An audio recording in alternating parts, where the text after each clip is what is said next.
So we're going to wrap up this unit by taking a look at two other Islamic empires from this time period that are more on the fringes of Islamic society, not necessarily because they're less powerful or they're less influential, but each one has something about it that makes it not necessarily the mainstream of the time period.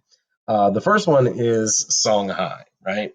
Songhai is kind of on the fringes of Muslim society for a number of reasons. Number one, because of geography. Songhai is in West Africa, which puts it outside of the traditional Islamic homeland. And also because of its expansion along the sand roads into West Africa, as we talked about a couple of units back, there's a high level of syncretism. The Islamic practices are forced to accommodate existing African cultural traditions and existing African religions as well. Now, Songhai is by far, it's not the first of the Islamic empires in West Africa. Ghana and Mali both come before it. But Songhai is able to either inherit or, in some cases, forcibly take over this wealthy gold and salt trade from Mali because they have access to, you guessed it, gunpowder. And those gunpowder weapons slowly but surely filter themselves along the sand road thanks to their connections with the Islamic homeland, mainly the Ottomans.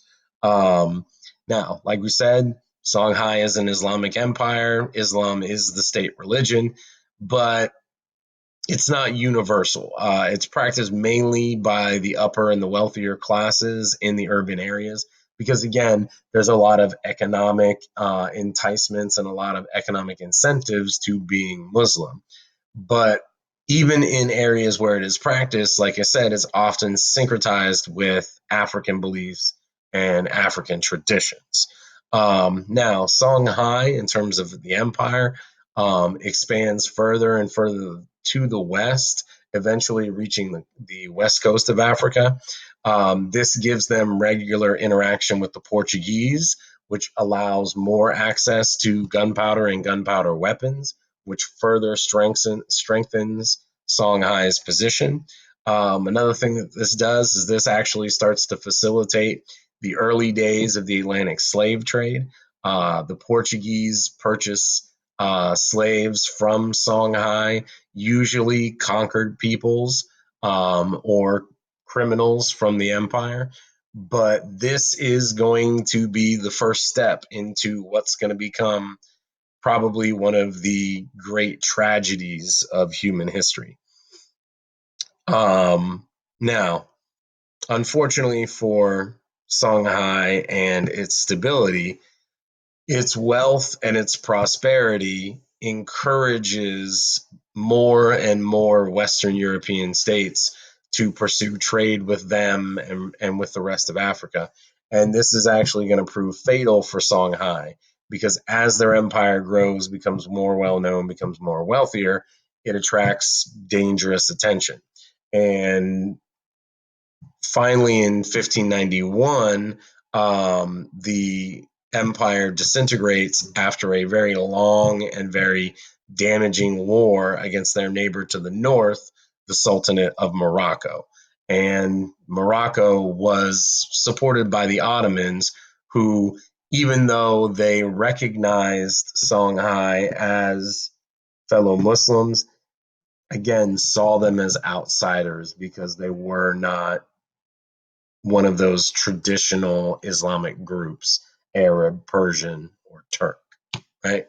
So this gives you an idea of the geography in terms of Songhai, as well as its interconnectedness to the trade routes.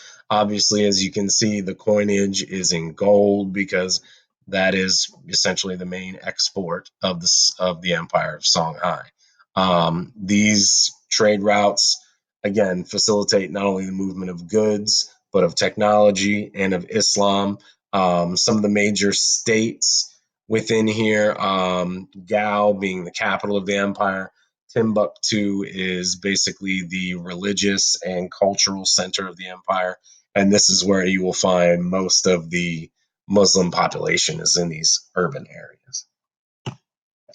Now, another empire that is kind of on the outskirts of the Muslim world, although it is very much part of the Islamic homeland, is Persia at this point in history. And at this point in history, Persia is ruled by a dynasty known as the Safavids.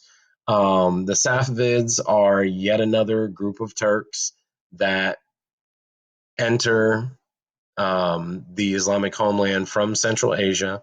They are part of the lineage of Timur the Lame, and they establish a new monarchy and dynasty within Persia.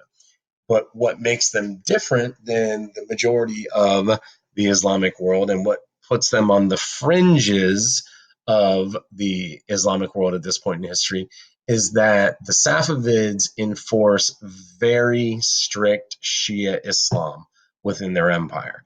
And that's going to heavily influence that region all the way up until now in the modern day.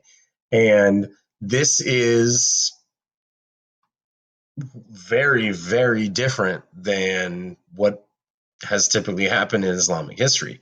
Shia Islam, since its inception, has been the overwhelming minority within Islam itself. In terms of numbers, Sunni Muslims make up roughly about 85% of the Muslim population. And this is the first large Muslim state in Islamic history to be based on the Shia form of Islam. Now, what that means is that that's going to put them at odds with all of the other major Muslim empires. The Mughals are Sunni. The Ottomans are Sunni. Even Songhai is Sunni. So the relationship between the Safavids and even their fellow Muslims is not always a friendly and peaceful one, especially with the Ottomans.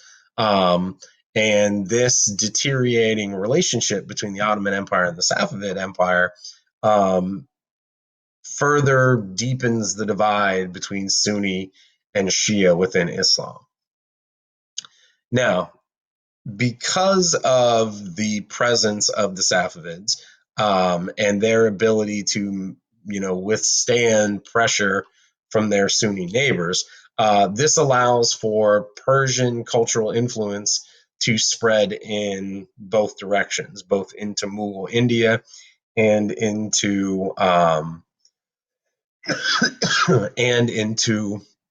the Ottoman Empire as well. This continues until roughly about the 16th, early 17th century, after the reforms of Aurangzeb in the Mughal Empire. This increasingly isolates the Safavid Empire between their two larger and more powerful neighbors. But that isolation actually works to their benefit because as Europeans make their way more frequently and more thoroughly into the Indian Ocean trade, the Safavids are able to resist European colonization for much longer than many of their neighbors because they are relatively isolated even within the Muslim world. And the Safavid influence on Persia is visible right up until, like I said, now in the modern day. What we now know as Persia is modern day Iran, which has a very, religiously driven, very strictly Shia government. You also see a large Shia population within Afghanistan, and this puts them at odds with a lot of the very strict Sunni states that surround them.